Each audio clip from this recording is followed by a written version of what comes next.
আরি movie review বাংলায় মৌসুমী চট্টোপাধ্যায়ের কামব্যাক ছবি আরি কেমন হলো ম্যাজিকে মন ছুঁতে পারলেন কি পরিচালক নির্মল ধর।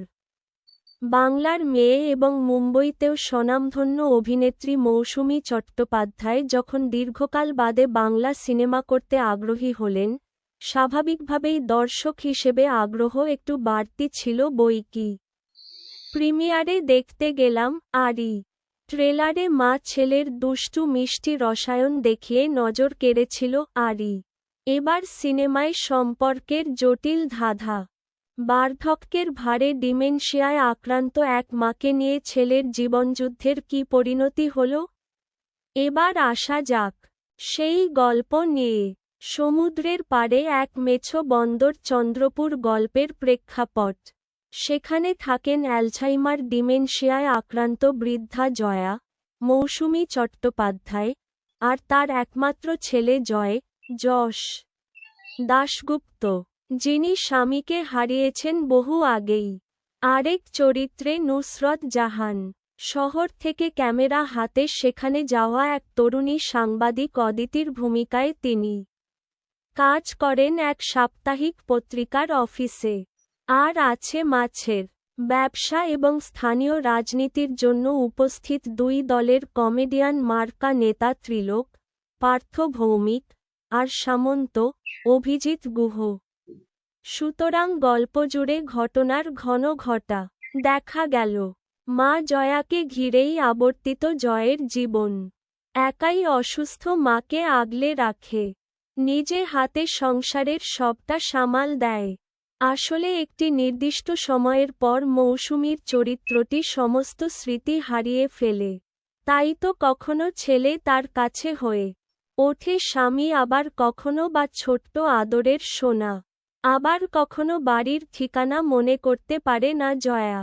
গল্পের শুরু থেকে শেষ পর্যন্ত বাজার চলতি ব্যবসায়িক চর্বিত চোরবন মশলার অভাব রাখেননি গল্পলেখক ও চিত্রনাট্যকার অমিতাভ ভট্টাচার্য। স্মৃতিভ্রংশ মা জয়ার যত্রতত্র হারিয়ে যাওয়া, ডিমেনশিয়ার কারণে তার ভুল বকা সুন্দরী নুসরতকে ছেলে যশের জন্য বধূ করে ফেলার আলাপ প্রলাপের সঙ্গে কমেডি ও রক্তারক্তি রাজনীতির অ্যাকশন ও দোজ অনুযায়ী মিশেল ঘটিয়ে একটি লোভনীয় প্যাকেজ দর্শককে উপহার দেওয়ার চেষ্টা করেছেন পরিচালক জিৎ চক্রবর্তী। চেষ্টা করেছেন, কিন্তু মৌসুমী ম্যাজিকে দর্শকদের মন ছুঁতে পারলেন কি? কিংবা নিষ্প্রাণ চিত্রনাট্যে মৌসুমী তার অভিনয় দিয়ে কতটা প্রাণ সঞ্চার করতে পারলেন? সেই বিচার না হয় টিকিট কেটে প্রকৃত বিচারকের আসনে বসে দর্শকই স্থির করবেন।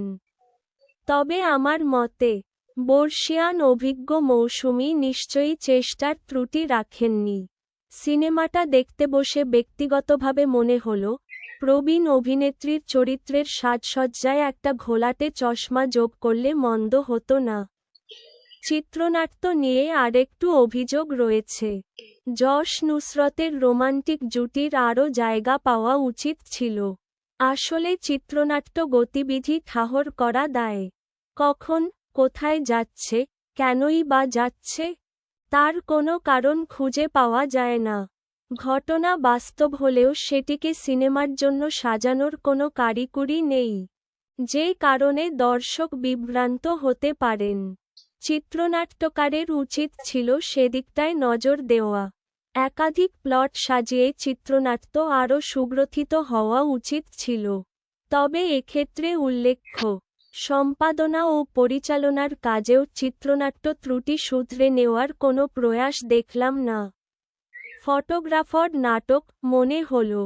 প্রযোজক হিসেবে যশ নুসরত তার প্রযোজনার কাজে কোনো ত্রুটি রাখেননি। কিন্তু চিত্রনাট্য দুর্বলতা তো আর আড়াল করা যায় না। রাজনীতির কুচুটেপনা ও কমেডি বাদ দিয়ে মন কাড়ল তিন রথী লিংকন রায় চৌধুরী, কেশব দে এবং অনিন্দর গান। অভিনয় অবশ্য নুসরত ও যশ চিত্রনাট্য বাইরে যাবার চেষ্টাও করেননি। ভালোই করেছেন। তবে আরি থেকে প্রাপ্তি বলতে পার্থ ভৌমিক, অভিজিৎ গুহ, দেবরাজ ভট্টাচার্য এবং উন্মেষের পারফরমেন্স।